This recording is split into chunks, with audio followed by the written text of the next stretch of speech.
It's too cold outside. Hey guys, what's up? It's me, the Korean Bear, and today I'm answering all your questions from my 7x7 tutorial video.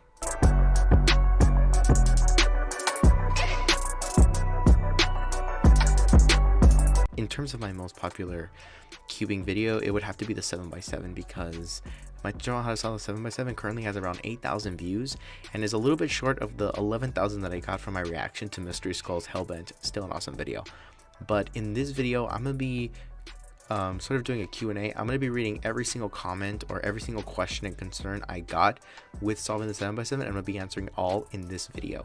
So I'm going to go read through all the comments, and then we're going to show you guys how to solve the 7x7 and any confusion you had. And I'm going to be making it so that every question I answer can apply to every other cube. So any other n by n puzzle like an 8x8 or 9x9 can be applied with the same answer I will have for the 7x7 because they're all relatively the same in terms of edges, centers, and all this other criteria of solving for it. So let's get started with the first question or concern.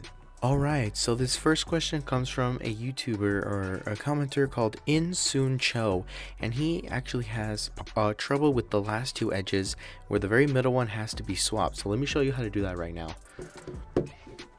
This piece that wants to be swapped with this piece, but the edge on the outer sides are solved, and all we want to do is just switch out this piece for that piece. Is you want to go ahead and use the parity algorithm to move this one of these edges, this one or that one, to this side. So we're going to use the edge parity algorithm to move one of these over there, and you'll see why in a second.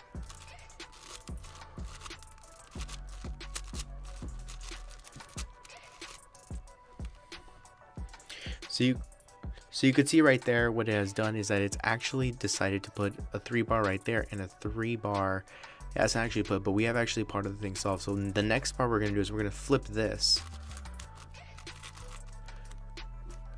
And we're going to perform the edge parity algorithm again on this side to this side that's right here. That way it becomes a 3-block right here. So you can see now after doing that we have a bar right here and we have a bar right here. So the only thing left to do is to switch this one out. That way when we mesh them together and do the parity algorithm one more time,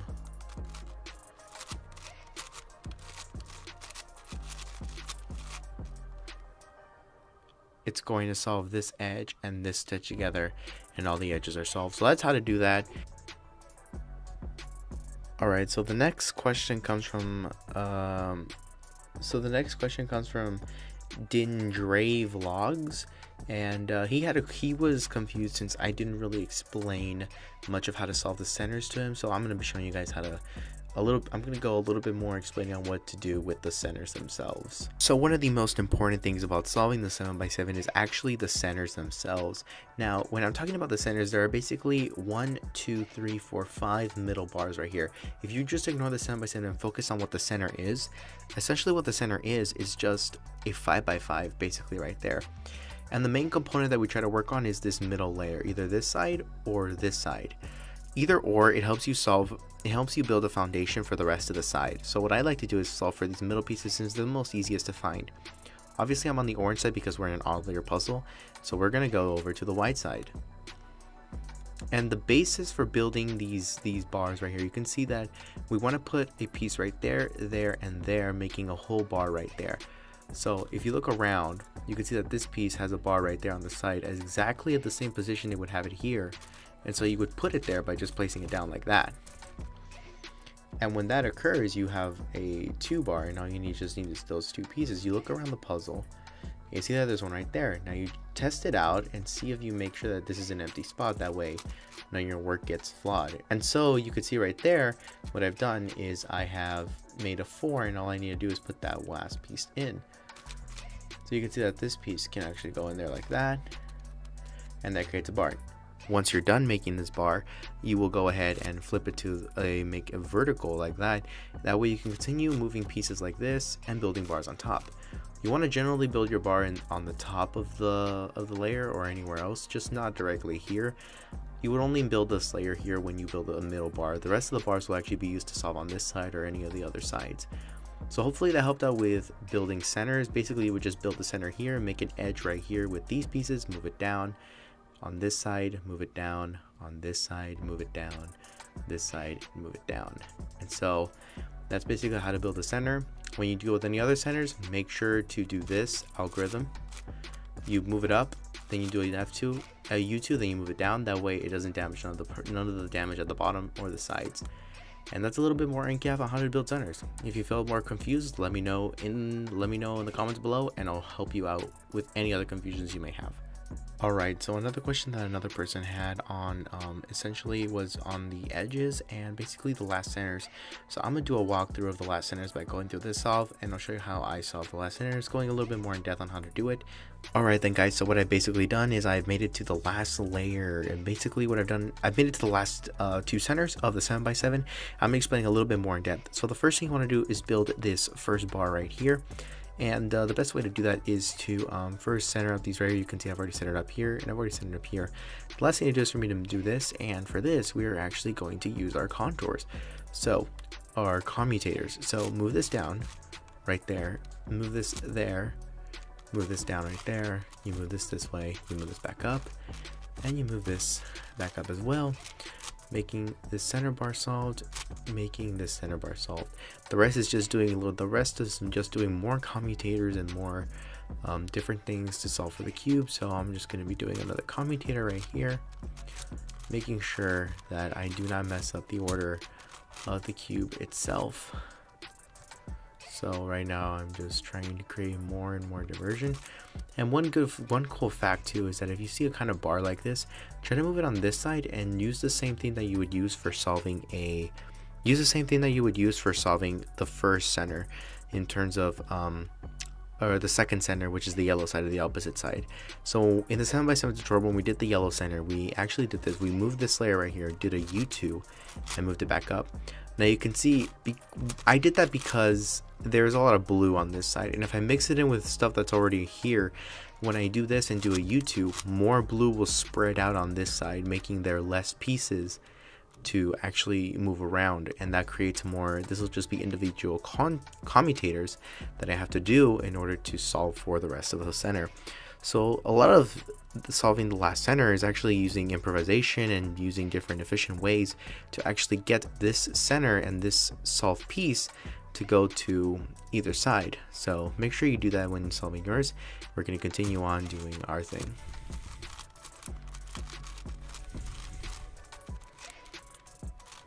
So now I'm going to move this piece and this piece are going to get swapped. So because it's on the right side, move it with an F. That way up and away in that direction.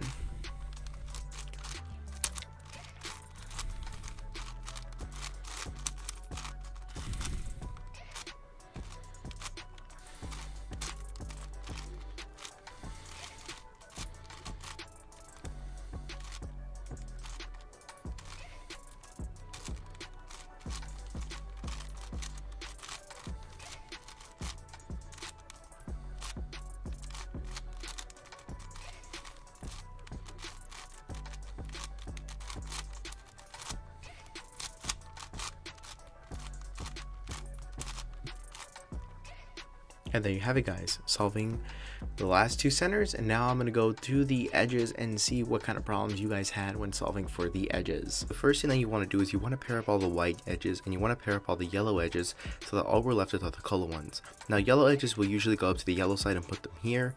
White edges will go to the bottom side and we'll put them down here. Let's start off with one white edge. I'm going to start off with the green. You can see on this side it has to be switched, so what I'm going to do is I'm going to move it that way, and because this side is on the right side, it needs to be switched. I'm going to do R, U, R prime, then go right here, making sure it's on the left side, making sure it's right here in front of me, and do an L prime, U, L. And what that does is that when we put it back here, you can see that we have paired up every single one of them, and that is basically the premise of what you're supposed to do, is just pairing these things, moving only this side only. You only want to use these 5 layers right here to move back and forth. You don't need to worry about it being messed up, because once you're done, you're just going to be able to align them all back together perfectly like this, like that. So as long as you guys are switching the layers back and forth, you will have absolutely no trouble. So make sure you do that, and all the rest of the edges. So let's keep going with the rest of the edges right now. So we have this one that should be going down like that, right over there. Let's see.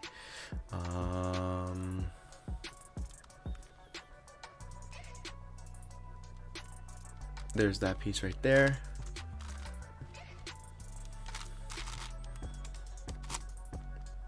Perfect. Now because we have this, so once we have a white bar or any kind of bar, we're gonna go on to the side on top and we're gonna do an L prime, UL, and move it up there. If it was on the right side, you could do either the left or the right, it doesn't matter. I decided to do it on the left side since it was more convenient. But yeah, as long as you keep doing that, you'll be able to solve for the white and the yellow, and we'll continue on to the last 4 edges because that seems to be the part that everybody seems to be most confused about. So I'll go through in depth about that one. Alrighty then guys, so we have finally made it to the last part of this, which is the last 4 edges, and you can see that we're done with the yellow and we're done with the white, and all we have left are these last 4 edges. So the first thing that I like to do, and what I taught in my tutorial, was you want to get this middle bar solved and then do the outer ones. So first is solving the middle bar. You can see that we have 2 right there, and we also have 2 right there, which is really good. All we need to do is basically solve for this one. So one thing I can see is that if I were to move this piece here, it would not work because they have to be opposite. This has to be blue and this has to be orange. So I'm going to switch it over very quickly like that. To make it like that, then what I'm going to do is I'm going to take out one of these pieces because I need sort of a buffer piece or something to replace it. So because this isn't solved, I can use it to replace it. So in this situation, we have that. I can use this side. I can use this side that's not solved to put it in there. That way when I put it in, it won't damage none of my work and I keep it there. So we keep doing that, and you can see that on the top I paired one of them together. So let's solve this entire bar right here by putting that in there. You can see that we'll solve for that. Then we'll insert this piece like this. That way when we put it back that way, it doesn't damage none of our work. And now we're almost done. We just need to pair some of these together. So it appears like you see this is red and green. They're going to pair up very nicely together, and this one needs to come out because there's no buffer on top anymore. So we move that out of the way, move it so that this piece comes out right here on top, and that will solve the 3 middle parts. So the next step is doing these outer edges. The next step is obviously going to be, so the next step is obviously going to be to solve for this piece, and the only way that we're really going to do that is what we're going to do is we are going to align it so that this is like that, and you can see that matches.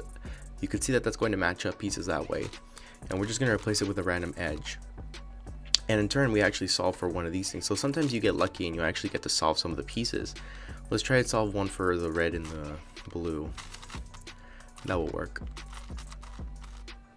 So you guys can see we almost have everything solved, and you just keep doing this algorithm. You're probably wondering what I'm doing. So I want to move this piece right here, or I want to, so let's say I want, let me see, how can I explain this?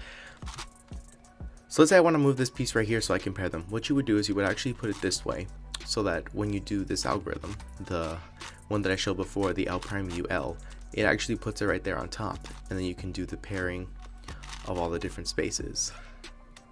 And that will in turn allow me to do this and do that. So let's get on to edge parity. So just to make sure that people understand how to do the edge parity, here's an example right here. This piece needs to be swapped with this piece. So what I'm going to do is I'm going to hold it this way with them on the right, or if it was the other way around, you would hold it with these pieces on this side and the solved side on this side. And we're going to perform the algorithm. I'm going to do it one time.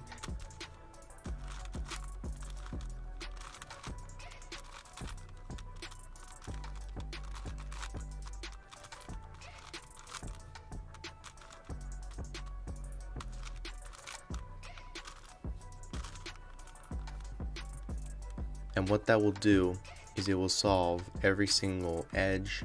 So now that all the edges are solved, you solve with like a 3x3. I'm pretty sure I don't have to actually go through this, but just in case, you will solve it like a 3x3. So obviously we'll make our white cross, solve for F2L.